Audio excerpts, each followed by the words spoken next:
How's it going, guys? It's Eclipse here, and today's video is a really good gameplay in the Skorpion, or otherwise known as the Skorpion G unskinned. This is an absolutely fantastic, pretty much a broken tier 8 tank destroyer from the German line. If you can get yourself this tank in the game, then you'll have some really amazing gameplays in it. This thing just puts out the sheer amount of damage that it can do in a minute. It's just ridiculous. I've been managing to have some broken games in this pretty fairly, having 4k damage. Obviously it depends on whether you've got the right setup in it and stuff like that. But yeah, this tank is just disgusting in game, and you can see we're on Highway, one of the newish maps coming back to World of Tanks console. Obviously it's been in the game for a little bit, and you see here what we're managing to do is actually outspot opponents and also get some damage at the very beginning of the game in order to maximize our DPM, or effective DPM, and make sure that we're dealing the impact straight away in the game. Now, the area where you want to come on Highway in your tank destroyers is this area to begin with. What I then find is actually some of the players that might not know too much about the game then continually sit up here. They don't push either flank, and then it comes to the end of the game and they're still sat here and they've really done nothing since the very beginning of the game. We don't do that in this game because, in this one I do have to carry as we hit that light tank blind there after predicting where it would probably be. It wasn't the hardest shot to predict, to be honest with you, but at least we managed to get some extra damage before he went undetected. Now, in terms of the Skorpion G, what sort of playstyle are you going to be using in it? Well, you want to be using one where you don't get spotted because you don't have armour in this thing. It is a paper tank. You can be penned with HE in the turret so easily. Every single tank in the game with HE can actually pen it in the turret, so that's a way where you can take this tank out if you see someone else using it. In terms of the hull armour, it's quite big, it's boxy. It does have some speed though, so you can be mobile around the battlefield, going up to probably around 45 to 50 kilometers an hour fairly reliably, as long as you're got enough time to get up to that top speed. Now, we made a bit of a misplay there. I could have got some more damage if I just aimed that shot, which is a key feature of my gameplay recently. I've been finding I haven't been aiming fully when I really should have been.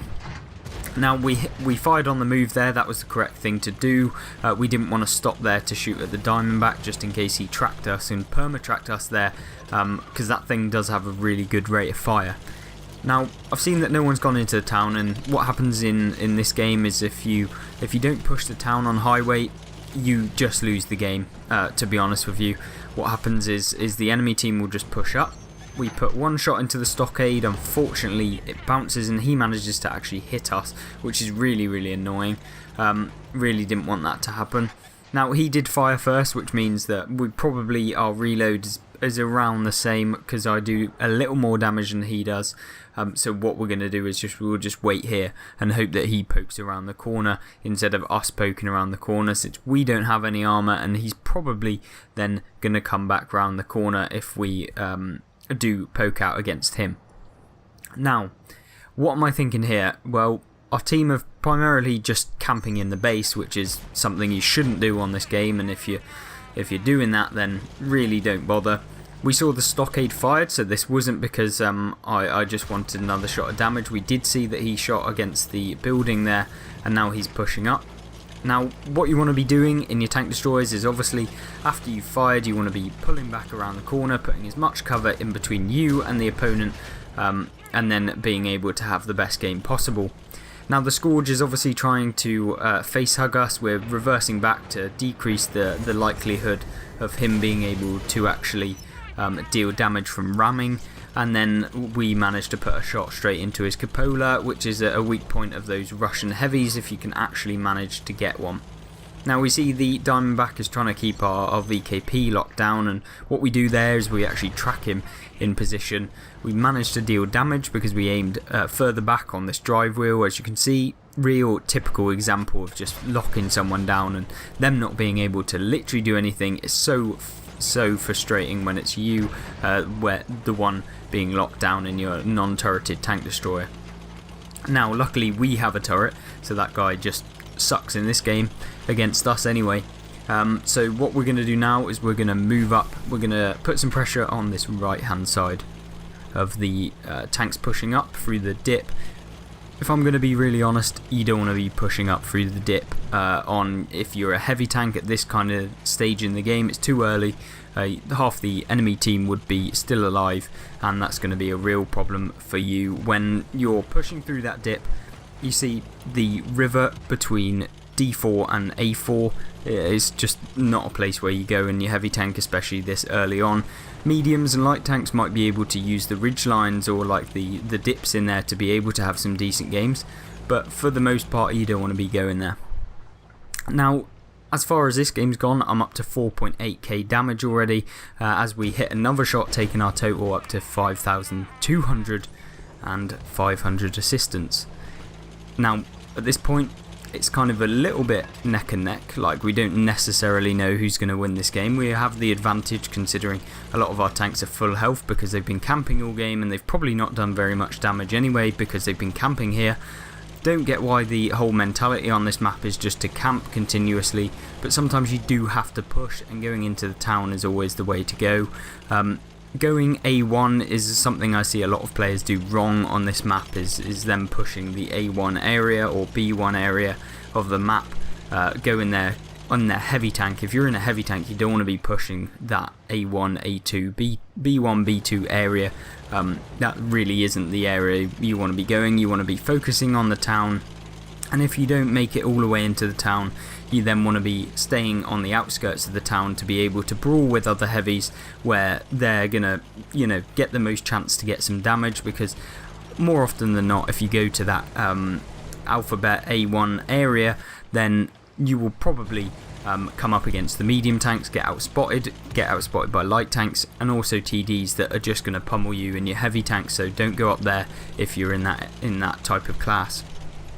Now, as far as this game, we really want to get rid of this AMX 1375, and because the reticle on the game is actually server side, we knew that as we pulled it away, it would take a little bit of time for the server to actually catch up. So although we weren't aimed fully on him, it was actually probably was in terms of the server. So what happens is your reticle is actually client based, so when you fire, it doesn't necessarily mean that your aiming circle is actually where it is on the server. So that's kind of a problem with console. I'd like to see a server side reticle, because the client side that we've currently got means that sometimes the rounds will actually come out the side of your tank and you'll be like, what the hell is going on there?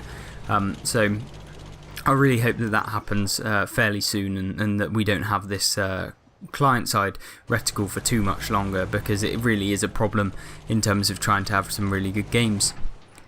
Now you'll see that we're spotting for our team. We don't know where the two heavies are exactly. We did know that they got spotted over that way, so that's why I'm pulling back behind the bridge, putting some cover in between me and the opponents in this game, and that's something you really need to do in your class cannon TDs.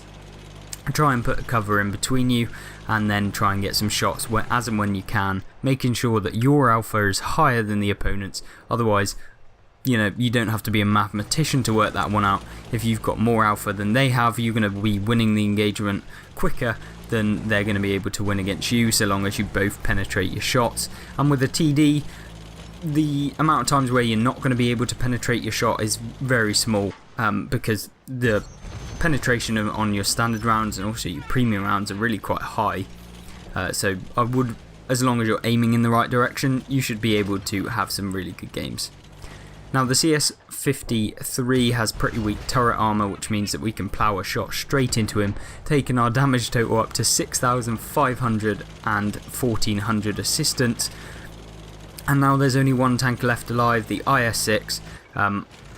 I didn't fully aim there, which was a bit of a misplay, because I thought if I didn't fire quickly, our teammates might be able to pick up the damaging shot, and unfortunately we miss out on that last extra bit of damage to take us over the 8,000 combined damage in this game. You'll see in a minute how much silver we made in this game. Had a ridiculous one, and we managed to come top. 2,352 base XP, 6,514 damage. 3 destroyed and 1600 assistance. We managed to pick up 358,000 silver nearly, and we managed to get 5,909 XP on the double XP of the day. Now we got a mastery badge, to no one's surprise. Confederate, Bruiser, Spotter, Master Gunner, Fire for Effect, and High Caliber. Really good game, and I hope you guys did enjoy it. We came top of the team by miles. I think we got nearly 3 times anyone else's damage in the game, especially if we could do the combined damage. Yeah, fantastic game. Really enjoyed it, and I hope you guys did too. If you did, and you do like these gameplay videos, then make sure to hit the thumbs up and also leave a comment in the comment section down below as to what other tanks you'd like to see me review. Other than that, I hope you guys have a great rest of your day, and I hope to see you in the next video. Goodbye.